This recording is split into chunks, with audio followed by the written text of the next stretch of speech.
Assalamualaikum warahmatullahi wabarakatuh. Perkenalkan, nama saya Triulan, NIM 0320012899. Di sini saya akan memaparkan materi tentang hakikat komunikasi lisan dan tertulis. Komunikasi lisan adalah bentuk komunikasi dengan mengucapkan kata-kata secara lisan dan langsung kepada lawan bicaranya. Biasanya komunikasi lisan dapat dilakukan pada kondisi para personal atau individu yang berkomunikasi berhadapan langsung. Ciri-ciri komunikasi lisan. Berikut ini terdapat beberapa ciri komunikasi lisan. Yang pertama, bersifat tatap muka. Sistem ini mengandalkan peserta komunikasi dan hanya bisa terjadi bila ada orang yang bertatap muka langsung. Yang kedua, terikat pada ruang. Proses komunikasi ini terikat pada tempat atau ruang yang digunakan. Mereka yang tidak ada di tempat tidak akan bisa terlibat komunikasi. Yang ketiga, terikat waktu.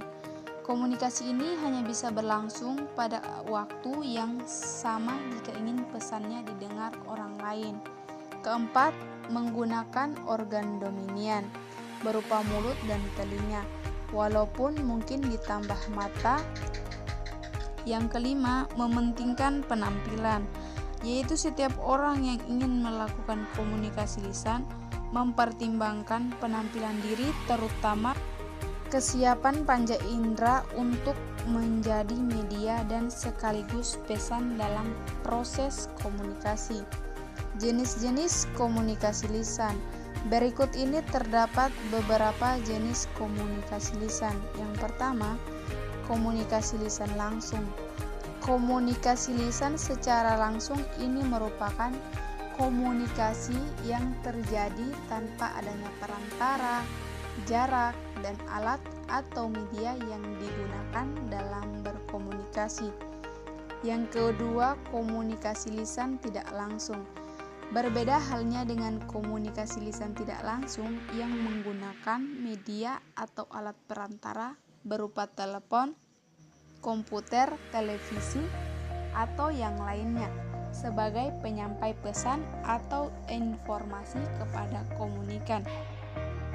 Prinsip komunikasi lisan. Berikut ini terdapat beberapa prinsip komunikasi lisan. Yang pertama, suara.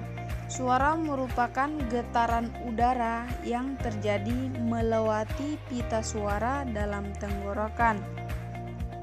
Suara di sini pun dibedakan menjadi dua jenis, yaitu suara hidup atau suara yang timbul dari huruf hidup yang merupakan huruf vokal.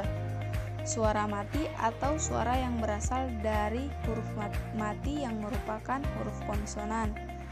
Yang kedua, bunyi. Bunyi merupakan getaran udara yang muncul karena adanya pergesekan dari dua benda atau lebih. Yang ketiga, nada. Nada merupakan intonasi atau tingkatan suara, sehingga muncullah adanya nada dasar yang merupakan acuan atau patokan bagi seseorang dalam memproyeksikan suaranya. Adapun kedua jenis nada pada seseorang individu, yaitu melengking atau nada tinggi dan bass atau nada rendah atau berat. Kelebihan dan kekurangan komunikasi lisan.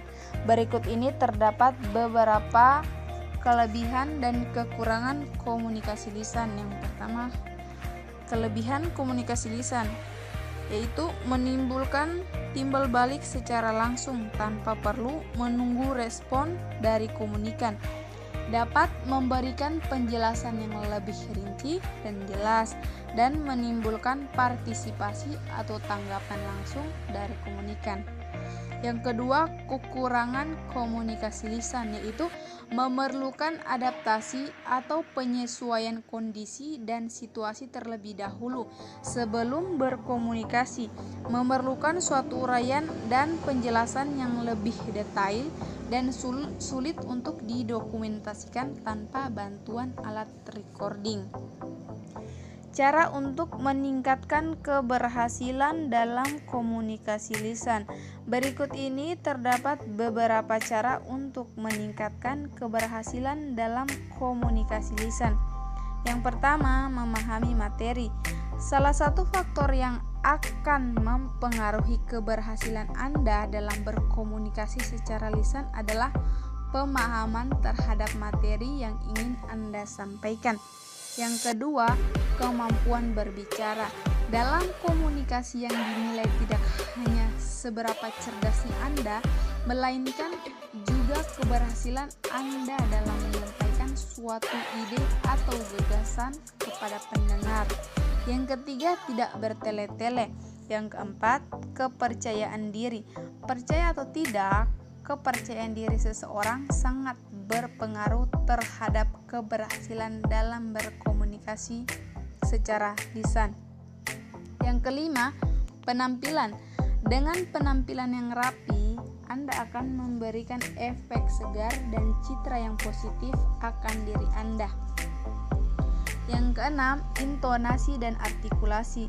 Intonasi dan artikulasi sangat penting ketika Anda berbicara di depan orang banyak. Yang kedelapan, gaya bicara. Apabila Anda lepas kontrol dan menunjukkan keangkuhan Anda, maka audien akan memiliki penilaian yang buruk terhadap Anda. Maka dari itu, evaluasi diri Anda dan perhatikan bagaimana Anda berbicara di depan orang selama ini. Selanjutnya, komunikasi tertulis. Komunikasi tertulis ialah komunikasi yang dilakukan melalui sebuah tulisan yang dilakukan dalam kegiatan surat menyurat yang melalui pos, telegram, email, dan sebagainya. Dalam dunia bisnis, komunikasi tertulis ini terbilang sering dilakukan. Contoh bentuk komunikasi tertulis misalnya ketika melakukan surat menyurat bisnis, seperti yang pertama, membuat dan mengirim surat teguran kepada nasabah yang menunggak pembayarannya. Yang kedua, membuat dan mengirim surat aduan kepada pihak lain. Yang ketiga, membuat dan mengirim surat penolakan kerja. Yang keempat, membuat dan mengirim surat penawaran harga barang kepada pihak lain. Yang kelima, membuat dan mengirim surat konfirmasi barang kepada pelanggan. Yang keenam, membuat dan mengirim surat pemesanan barang kepada pihak lain. Yang ketujuh, membuat dan mengirim surat permintaan barang kepada pihak lain. Yang kedelapan, membuat dan mengirim surat kontak kerja kepada pihak lain. Yang kesembilan, memberi informasi kepada pelanggan yang meminta informasi produk-produk baru. Bentuk-bentuk komunikasi tertulis. Yang pertama, surat. Yang kedua, laporan. Prinsip-prinsip komunikasi tertulis. Berikut ini terdapat beberapa prinsip komunikasi tertulis. Yang pertama, lengkap. Kedua, ringkas. Ketiga, pertimbangan. Keempat, konkret. Kelima, jelas. Keenam, sopan. Ketujuh, benar. Adapun persyaratan penulisan komunikasi tertulis. Yang pertama, ditulis dalam format atau bentuk yang menarik. Yang kedua, memiliki maksud dan tujuan. Ketiga, menggunakan bahasa yang mudah dimengerti. Keempat, penggunaan bahasa yang baik dan benar. Kelima, penggunaan bahasa disesuaikan dengan kemampuan pemahaman dari pihak pembaca. Yang keenam, mencerminkan pengertian terhadap masalah-masalah yang dihadapi atau yang dituju. Yang ketujuh, menghindari penggunaan kata atau kalimat yang dapat membingungkan pembaca. Yang kedelapan, menunjukkan budi bahasa dan kewajiban penulis. Mungkin itu saja yang bisa saya paparkan. Mohon maaf bila ada kekurangan. Wabillahi taufiq wal hidayah. Wassalamualaikum warahmatullahi wabarakatuh.